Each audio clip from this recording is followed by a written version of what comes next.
Welcome back to Saves for Change. As always, we're your hosts, Tammy and Martine, here to bring you exciting conversations about making events more planet and people conscious.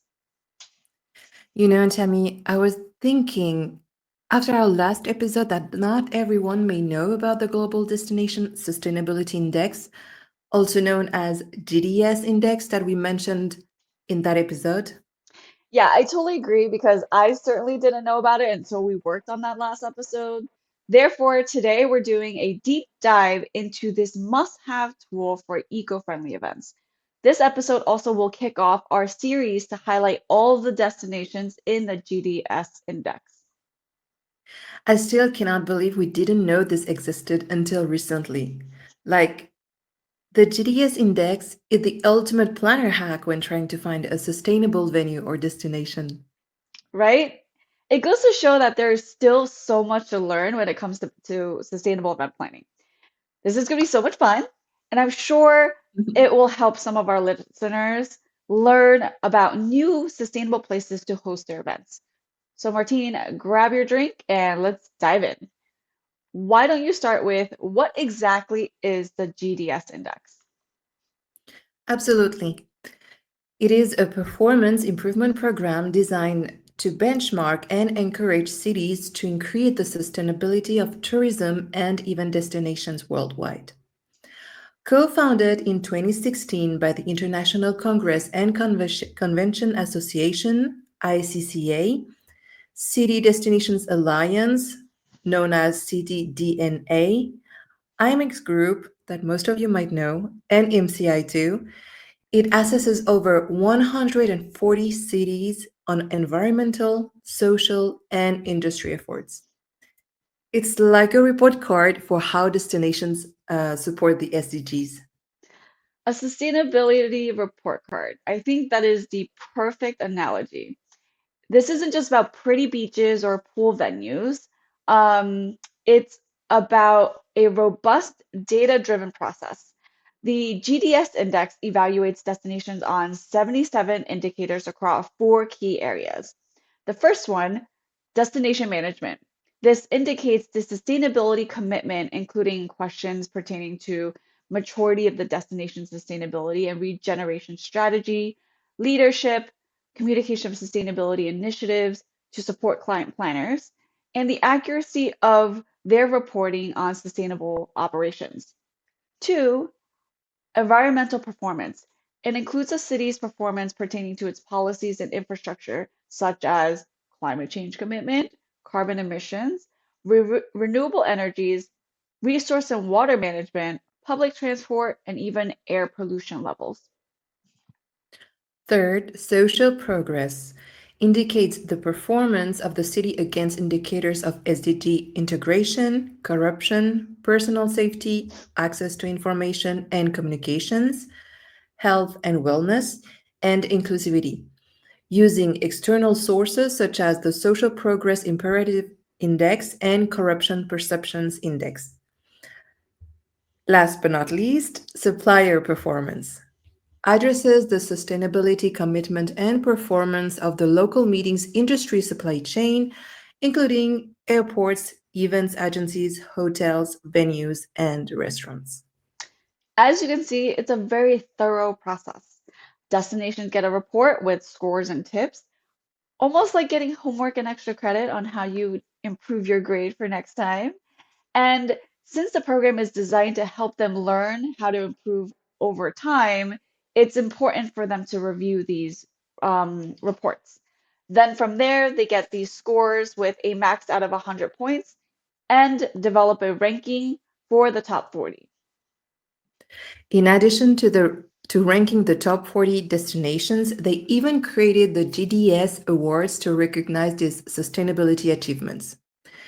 These awards are reviewed carefully by judging panels that include thought leaders and industry experts to award destinations in the following four categories: one, the Leadership Award; two, the Innovation Award; three, the Most Improved Destination Award; and fourth, the Impact Award.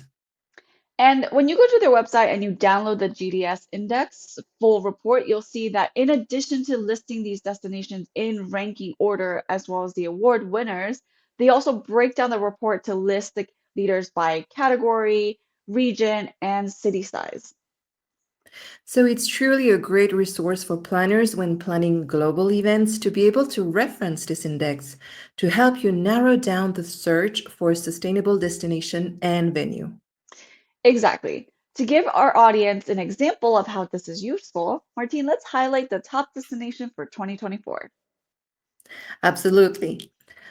Although many of these destinations on the list, like Gothenburg, have excelled holistically and was number one since 2010, due to new criteria on regenerative tourism and circular economies in 2024, Gothenburg dropped to number two, allowing Helsinki to take the number one spot.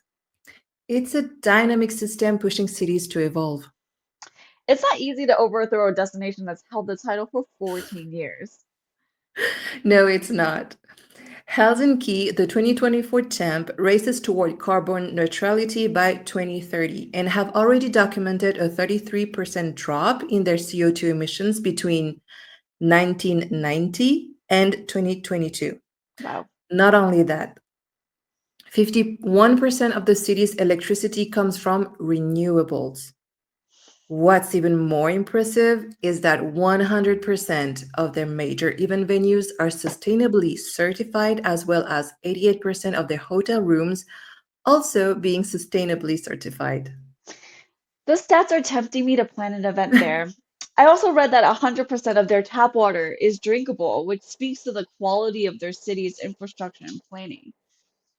Yes, they even have over 1,200 kilometers or about 745 miles of cycling routes through the city parks, forest, and along the seaside. However, what I love most is that Helsinki placed third place in the European Capitals of Inclusion and Diversity Awards. Their 2022 employment rate for men was 73.9% and 73.8% for women. That is incredible. It's only a 0.1% difference. And the Equality Act also ensures that businesses promote gender equality in a target and systematic manner. They even offer high quality and affordable childcare and family leave policies that encourage equal sharing responsibilities between parents.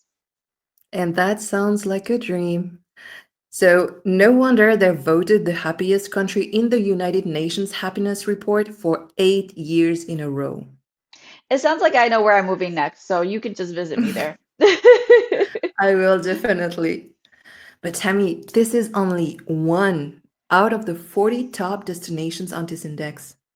Oh goodness, you're right. There are 39 other locations. So this is going to be so much fun to highlight all of these destinations.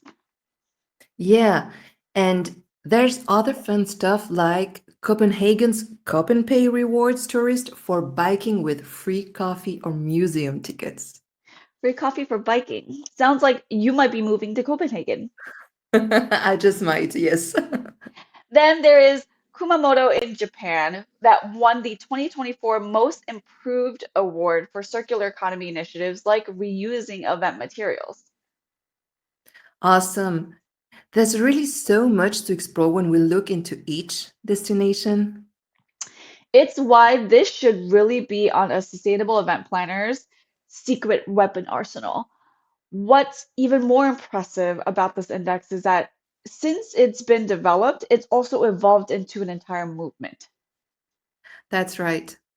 If you visit their website listed in our description below, you'll see that they have even created an academy of courses for both individual planners as well as organizations to help them become better equipped in planning sustainable events.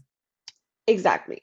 And they even have a consulting team that can work with destinations and individual planners on develop regenerative event strategies and offer support in elevating your events while reducing your carbon impact. I think talking through all this is painting a better picture for how the GDS is a full encompassing resource for event planners looking to make their events more sustainable. It sure is. During the past decade, the GDS has grown to adjust to the needs of the planet. As we mentioned before, they have 77 criterias, which includes the regenerative tourism and circularity practices. However, this was actually newly added in 2024. Prior to that, there were only 70 criterias. So it's great to know that they're staying up to date with trends in the industry. They even follow regulations and legislations closely to make sure they brace for more changes and updates. With that, I hope we've inspired you to take a look at the GDS Index, the link to it in the description below. Use it as your guide to event destination sourcing, one that will help you leave a positive legacy. In the link below, there's also access to its rankings, so you can steal ideas from cities like Helsinki and choose destinations to match your green vision. Well said, Tammy. And for our audience, don't worry if you don't have time to review all of these destinations.